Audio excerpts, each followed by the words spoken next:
ఖమ్మం నియోజకవర్గంలో అభివృద్ధి పేరుతో భారీగా అవినీతి జరుగుతుందని కాంగ్రెస్ పార్టీ మొదటి నుంచి చెబుతూనే ఉందని పీసీసీ సభ్యులు కాంగ్రెస్ ఖమ్మం నగర కమిటీ అధ్యక్షులు మహమ్మద్ జావేద్ ఆరోపించారు.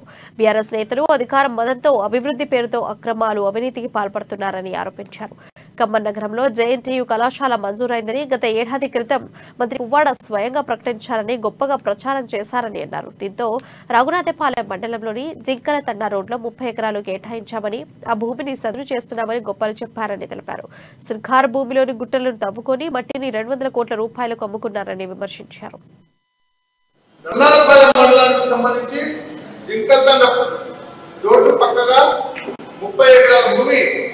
జేఎన్టీయూ యూనివర్సిటీకి సంబంధించి ఇంజనీరింగ్ కళాశాల ఖమ్మానికి శాంక్షన్ అయిందని చెప్పేసి పెద్ద ఎత్తున కార్యక్రమాలు చేసి అనౌన్స్ చేయడం జరిగింది.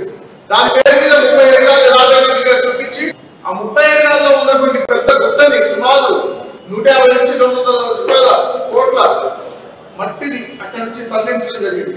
అంతా భూమంతా జల్లు అయిపోయిన తర్వాత నిన్న మొన్న చూసినట్లయితే మనం పాలెం నియోజకవర్గంలో జేఎన్టీయూ యూనివర్సిటీకి సంబంధించినటువంటి ఇంజనీరింగ్ కళాశాల నిర్మాణం అవుతుందని చెప్పేసి అక్కడ ఒక పెద్ద ర్యాలీ చేయడము, ప్రజల్ని మభ్యపెట్టడం చేస్తాం.